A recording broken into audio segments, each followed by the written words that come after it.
అందరికీ నమస్కారం. ఇంకా మన సెల్ఫీ టీవీ ఛానల్ని ఎవరైనా సబ్స్క్రైబ్ చేసుకున్నట్లయితే దయచేసి సబ్స్క్రైబ్ చేసుకోండి. మన తెలుగు రాష్ట్రాల్లో లేటెస్ట్ పొలిటికల్ న్యూస్ కోసం, అలాగే మూవీ రిలేటెడ్ న్యూస్ కోసం మన ఛానల్ని సబ్స్క్రైబ్ చేసుకోండి. ఈరోజు మన కంటెంట్ ఏంటంటే, రీసెంట్గా జూబ్లీహిల్స్ ఎమ్మెల్యే క్యాండిడేట్ మాగంటి గోపీనాథ్ రెడ్డి గారు చనిపోవడం జరిగింది. ఆ జూబ్లీహిల్స్లో ఇప్పుడు రీసెంట్గా ఉప ఎన్నిక నిర్వహిస్తామని ఎలక్షన్ కమిషన్ కూడా నిర్వహించడం జరిగింది. నవంబర్ 11వ తారీఖున జూబ్లీహిల్స్లో ఉప ఎన్నిక జరగడం జరుగుతుంది. అయితే చాలా రోజుల నుండి కాంగ్రెస్ అభ్యర్థి ఎవరని మొత్తం చాలా జరుగుతుంది. బీఆర్ఎస్ పార్టీ అయితే అభ్యర్థిని ఆల్రెడీ ప్రకటించింది. ఎవరైతే ఈ మాగంటి గోపీనాథ్ రెడ్డి గారు ఉన్నారో వాళ్ళ వైఫ్కే టికెట్ ఇస్తామని ప్రకటించడం జరిగింది. అలాగే బీజేపీ కూడా ఇంకా ఎవరిని ప్రకటించలేదు. ఎవరో కాంగ్రెస్ అభ్యర్థి ప్రకటించినాక బీజేపీ అభ్యర్థిని ప్రకటించవచ్చు. అయితే కాంగ్రెస్ ఏంటంటే గెలిచింది పోయింది లేదు. కాంగ్రెస్ జూబ్లీహిల్స్ ప్రజలు అయితే కాంగ్రెస్ ప్రభుత్వానికి కానీ కాంగ్రెస్ నాయకులకు కానీ చాలా వ్యతిరేకత ఉంది. ఎందుకంటే అక్కడ రీసెంట్గా గడిచిన 1 year నుంచి అక్కడ హైడ్రా నిర్వహించిన పనులు కానీ కనీసం ఎటువంటి నోటీస్ ఇవ్వకుండా ఇళ్ళని కూల్చేయడం, కూల్చిన తర్వాత కూడా అట్లీస్ట్ వాళ్ళకి కొన్ని రోజుల వరకైనా పునరావాసం కల్పించకపోవడం, ఇలా చాలా పనులు చేసిన మంచి పనులే కావచ్చు. కానీ అట్లీస్ట్ వాళ్ళకి నోటీస్ ఇవ్వడం కానీ పునరావాసం కల్పించకపోవడం కానీ ఆ విషయాల్లో అయితే రేవంత్ రెడ్డి ప్రభుత్వం 100% ఫెయిల్ అయింది. అయితే ఈ ఎలక్షన్లో మెయిన్గా కాంగ్రెస్ నుంచి 3 పోటీ పడుతున్నారు. ఈ 3 చాలా మంది ఉన్నారు పోటీ పడుతున్నారు. కానీ కాంగ్రెస్ ప్రభుత్వంలో కొందరు మినిస్టర్ని అక్కడ కమిటీగా ఏర్పాటు చేసి 3 సెలెక్ట్ చేశారు. ఆ 3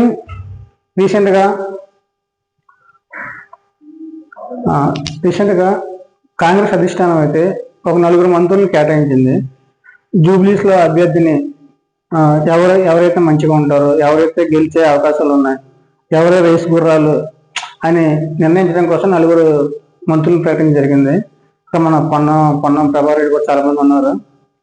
అయితే వీళ్ళే చేసింటే 3 సెలెక్ట్ చేయడం జరిగింది. ఈ 3 కేంద్రానికి ఏఐసిసికి సెంట్రల్ ఉన్న కాంగ్రెస్ గవర్నమెంట్కి కాంగ్రెస్ అధిష్టానం పంపించడం జరిగింది.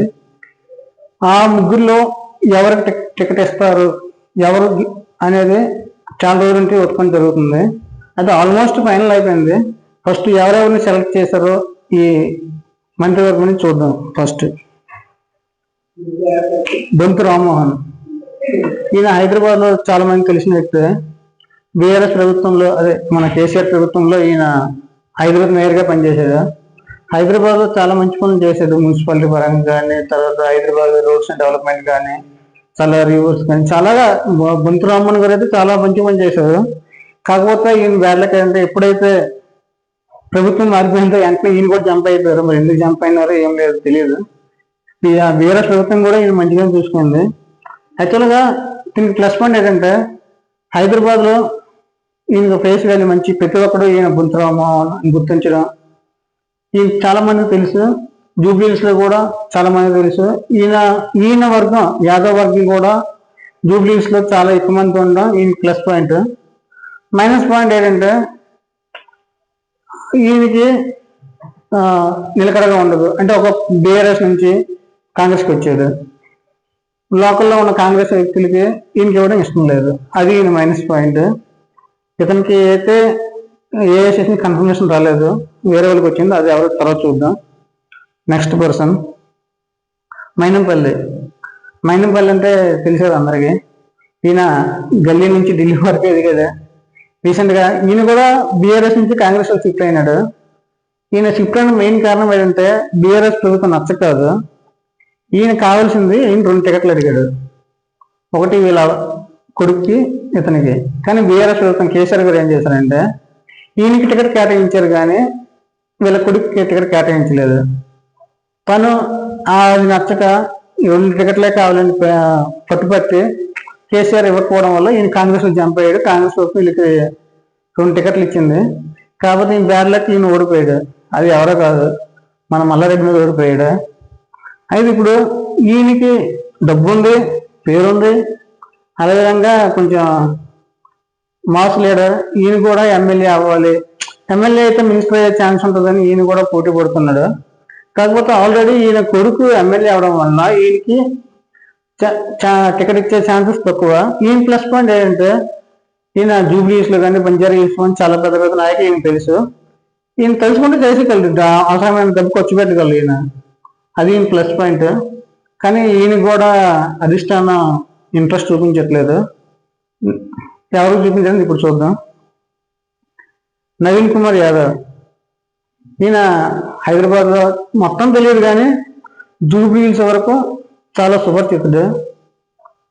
నవీన్ కుమార్ యాదవ్ ఈయన మెయిన్ ప్లస్ పాయింట్ ఏంటంటే లాస్ట్ 2 times ఈయన వయసు తక్కువే కానీ కొంచెం బ్యాక్గ్రౌండ్ పెద్దదే. ఈయనకి ప్లస్ పాయింట్ ఏంటంటే ఈయన యాదవ్ వర్గం చెందినవాడు. ప్లస్ ఆ జూబ్లీహిల్స్లో యాదవ్ వర్గం చాలా ఎక్కువ మంది ఉన్నారు. ఇంకోటి ఏంటంటే ఈయనకి ముస్లిం సపోర్ట్ ఉంది.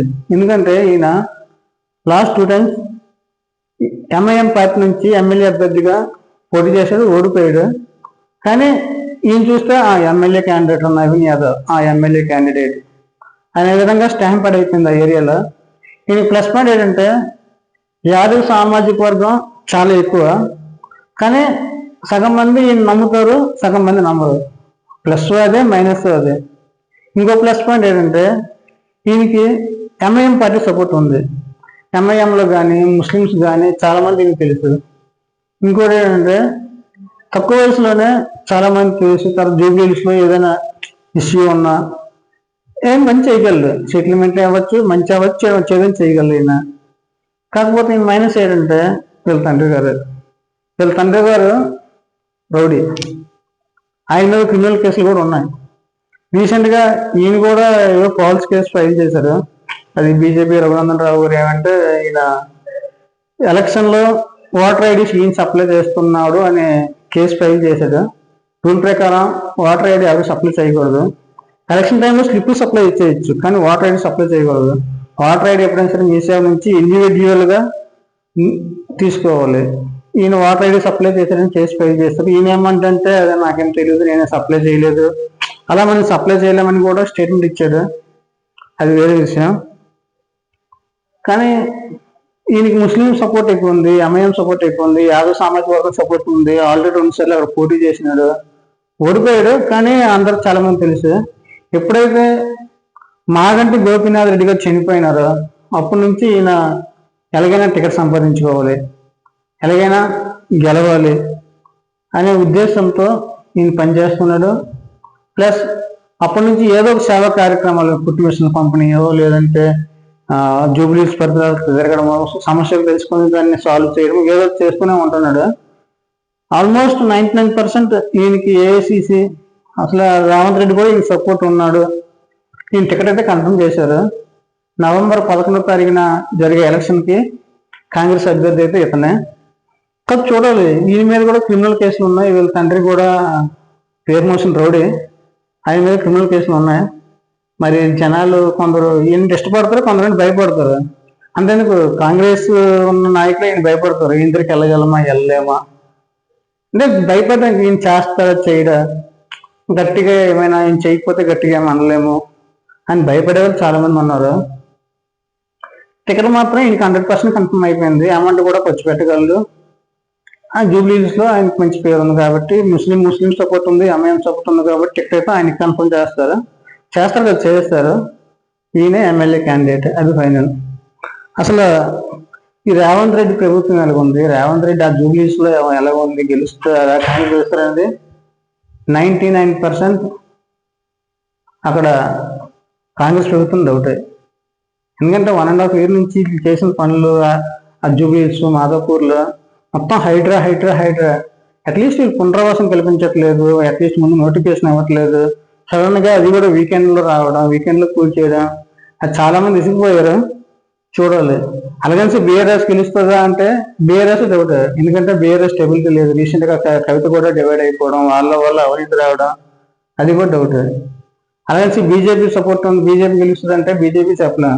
ఎందుకంటే ఎలక్షన్ వరకు బీజేపీ ఇలా వెళ్తుంది, ఎలక్షన్ టైం వచ్చేసరికి ఇలా పడిపోద్ది. ఏదో పార్టీకి సపోర్ట్ చేయడము, లేదంటే నిలకడలేని పార్టీ బీజేపీ తెలంగాణలో. ఎవరు గెలుస్తారో చూద్దాం.